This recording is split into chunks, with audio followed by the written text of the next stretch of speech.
কেউ খেলছে, কেউ কেউ দৌড়ে বেড়াচ্ছে। খুশির ঈদের দিনে বাবা মা হারা শিশুদের কোলাহলে মুখর হয়ে উঠেছে রংপুর সরকারি শিশু পরিবারের এ ভবন। যেখানে পরিবার পরিজনের সাথে ঈদ উদযাপন করার কথা, সেখানে ভাগ্যের নির্মম পরিহাসেই পরিবার ছাড়া ঈদ কাটছে এই ছোট্ট সোনামণিদের। তাই বলে তারা মোটেও অবহেলিত নন। অন্য সব পরিবারের মতো ঈদের দিনটি এসব এতিম শিশুদের জন্য খুশির বার্তা নিয়ে আসে। সকালে ঘুম থেকে উঠেই শিশুদের গোসল করিয়ে সাজিয়ে দেয়া হয় লাল সাদা হলুদ রঙের বাহারি সব পোশাকে। আজকে আমার এই দিনটা খুব ভালো লাগতেছে, কারণ এরকম দিন আমরা কখনো পাই না। কুরবানি এরকম একটা গরু কখনো জবাই হয় না এভাবে। আজ এভাবে একটা জবাই হলো যে সম্পূর্ণ গরুটাই আমরা আজকে খেতে পারছি।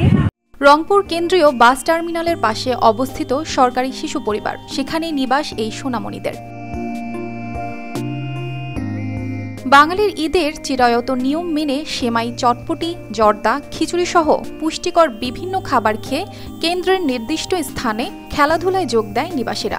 চটপটি সবাই মিলে আয়োজন করে খেয়েছে এবং আমাদের বিশেষ দুপুরের খাবারগুলো হচ্ছে রোস্ট, মুরগির মাংস, গরুর মাংস, পোলাও সুন্দরভাবে আয়োজন।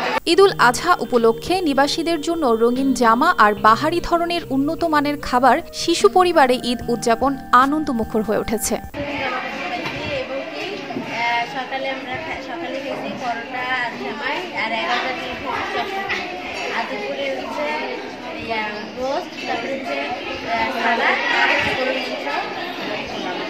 নিয়মিত পরিচর্যাকারী শিশুদের খালাম্মা আর বড় আপারা জানান, নিজের সন্তানের মতো প্রতিটি শিশুকে তারা দেখেন, তাই ঈদের দিনও নিজের স্বামী সন্তান রেখে এখানে ঈদ পালন করছেন।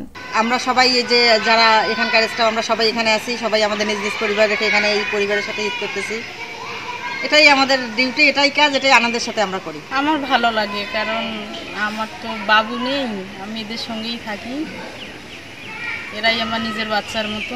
নিবাসীদের উপযুক্ত করে তুলতে একাডেমিক শিক্ষার পাশাপাশি কারিগরি প্রশিক্ষণ দেয়া হয় এখানে। এখন পর্যন্ত মোট 245 জন শিশু নিবাসীকে সেবা দিয়েছে প্রতিষ্ঠানটি। সাধারণত নিবাসীদের 18 বছর বয়সের মধ্যে পুনর্বাসন করা হলেও বিশেষ মেধাবীরা অধিদপ্তরের অনুমোদন সাপেক্ষে উচ্চশিক্ষা শেষ করা পর্যন্ত কেন্দ্রটিতে থাকতে পারেন।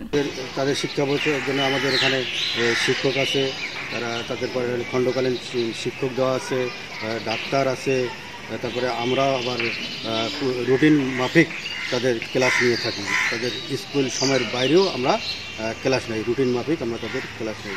আমরা এখানে আমাদের 2 জন শিক্ষক আছে এবং অন্যান্য স্টাফ মিলে আমরা তাদের শিক্ষার কাজে নিয়োজিত থাকি। সমাজের অন্যান্য শিশুদের মতো তারাও বড় হোক পরম যত্নে, পূরণ হোক তাদের সকল স্বপ্ন, সুশিক্ষায় শিক্ষিত হয়ে অবদান রাখুক দেশ ও জাতির কল্যাণে, এমনটাই প্রত্যাশা সবার। News desk, RTV।